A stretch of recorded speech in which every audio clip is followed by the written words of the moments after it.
Hello, my dear friends. Today we're going to talk about a clean slate. What is a clean slate? It's a fresh start. And everybody wants a fresh start. We want a do-over. But in your home, it's kind of hard to have a do-over because all the stuff is still there. You can't say, do-over, dee-dee-link, it's all gone and I get to start fresh and prove to you that I can keep this house tidy and clean.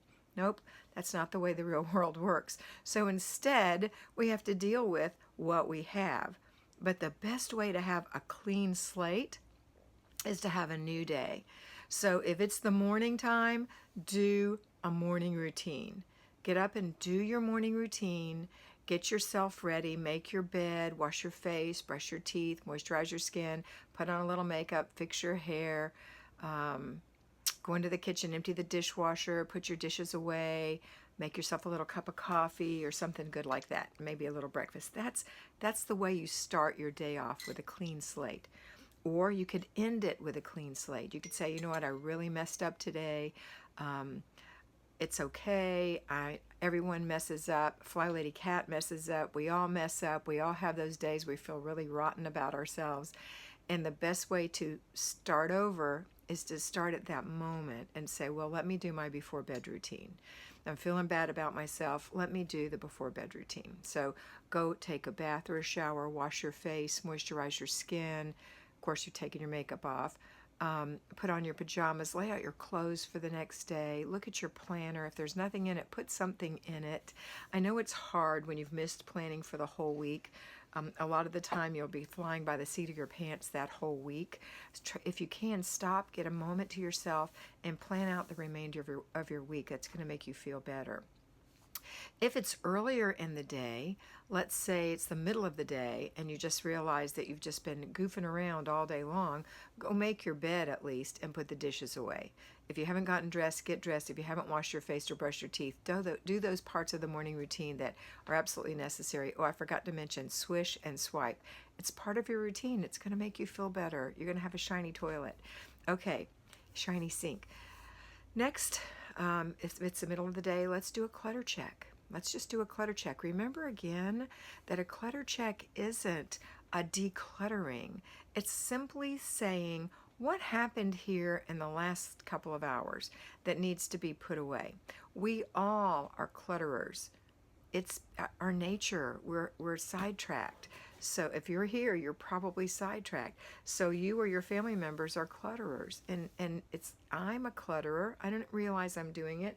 Right now, everything's not too bad. There's some earplugs laying on the seat of my cushion on my couch. My planner's laying over there. There's a blanket on the couch. The pillows are mashed up on the other end, the throw pillows. That's about it. That's not too bad for me. But, I don't realize I've done those things, and I have to go back and fix those things. And that's just me, and I'm FlyLady Kat with no children. If you have kids and you haven't been practicing this for a long time, you're going to have a lot more clutter. Water bottles, coffee cups, papers, shoes, just different things are going to be laying around. So stop and pick those up and go put them where they go. You can use a laundry basket. I have something I call the choo-choo. If things are really out of shape, you can use the choo-choo, which is a laundry basket where you go into the living room and you put everything in the basket that doesn't belong in the living room, and you go to the next room and you take anything that belongs in that room out of the basket and put anything that doesn't belong in that room in the basket, and you do that in every single room of your house. And you're probably going to have to do a second round because some of the rooms you will have already passed when you pick up something that belongs in them. For example, you go to the kitchen second, and then you go to your son's room third, and in your son's room are things that belong in the kitchen, but you still have the rest of the house to go. You're going to have to go back around to the kitchen to deliver the items that belong in that room. The idea of this is to get everything in the room it belongs in. Doesn't necessarily mean it's put away yet, but at least it's in the right room. That's a great start. If you don't do that, you tend to run from room to room to room to room until you're totally worn out, and you take a lot of time doing that. So get your kids in on the choo-choo and get to work and putting things in the right rooms by doing the choo-choo. That'll help you. But Let's say it's evening time, the kids are already in bed. Do a quick clutter check. Pick up the toys if you have toy checks. If you've got little ones, three and under, you've got toys on the floor. Pick those up. Just put them in a container. Put your, fold the blanket, fluff the pillows, get the cups and saucers out of the room, the paper in the garbage. That's going to make you feel better. That doesn't do anything for the inside clutter in your cabinets, on your shelves, under the sink, all those places where we have clutter, but that's going to be handled when you get to your zone work. For right now, you're just getting that surface clutter picked up. But let's say you've got the kids in bed, so let's go ahead and take care of yourself and take your bath. Do that thing I just said before, the before bed routine. If it's dinner time, do the after dinner routine. The after dinner routine has 6 steps. The pots and pans and the stovetop, the dishes, the floor, the countertops, and the table. I cut my finger.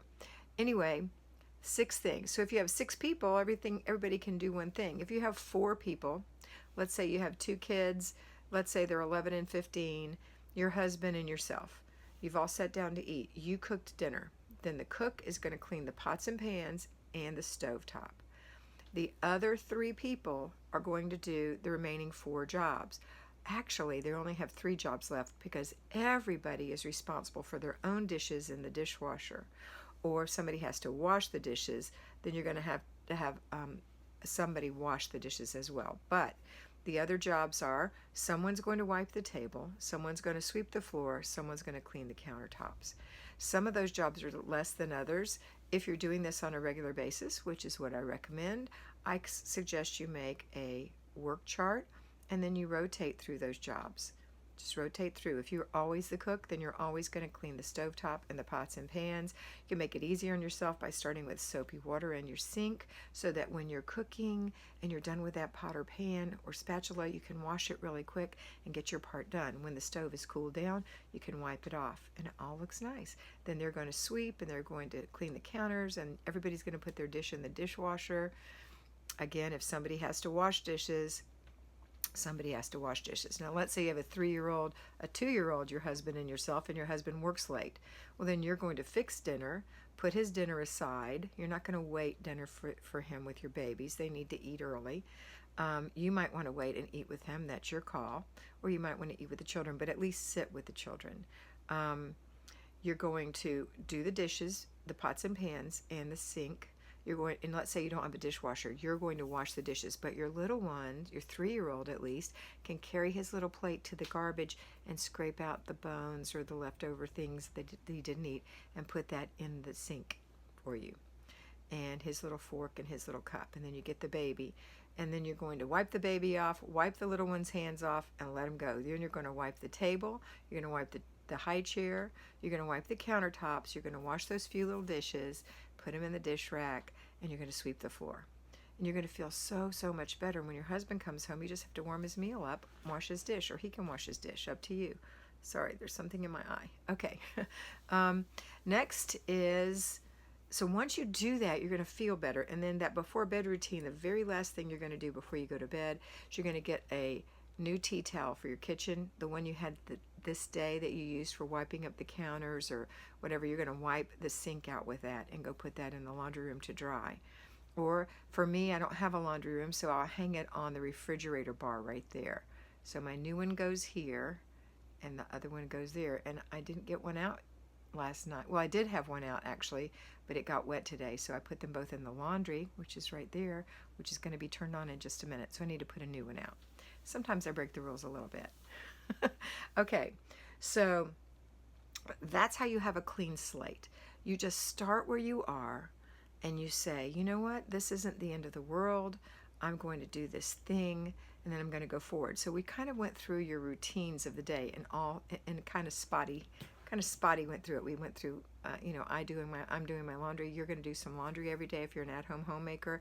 If you're a payroll homemaker, you may have to put that off for the weekend, or you may be able to do a loaded day in the evening, or you may delegate that. Your zone work is going to happen throughout the week for an at-home homemaker. 15 minutes in the morning before 9:30. You're going to be so much happier if you just do that 4 days a week. Payroll homemakers, you're going to do it in a chunk on Saturday morning, and you're going to do the weekly home blessing hour on Saturday morning. At-home homemakers are going to do the weekly home blessing hour on Monday in the morning or in the afternoon, your call. You can delegate, or you can do it all yourself. If you have children that are old enough to have good muscle control, good manual dexterity, and they're smart enough, they're old enough to know what you're talking about, then they can do it. If they're strong enough to vacuum, they can vacuum. They all have manual dexterity. They all use the little computer bar, the little computer things. So, or even their little toys, their little baby toys are all manual dexterity. So a lot of them have the manual dexterity. Now, an 18-month-old isn't going to have manual dexterity, but a 3-year-old might for certain things, but definitely a 9-year-old will. So think about your 9-year-old out there in the yard flipping around and how strong that person is, that little person, how smart they are, all the things they say to you and the work that they can do. They can totally help you do a 10-minute job in the house. Okay, that's it for today. That's how you get a fresh start or a clean slate. It'll make you feel better. There's no diddly-link. There's none of that. So we just have to go forward and create these habits day by day by day. If you haven't already, please watch how to do the FlyLady system for newbies on this channel. It's an older video, but it is a great video for getting you started on this program. All right, that's it for today. I hope you have a fabulous day, and I hope that you always remember that you are beautiful. So be beautiful.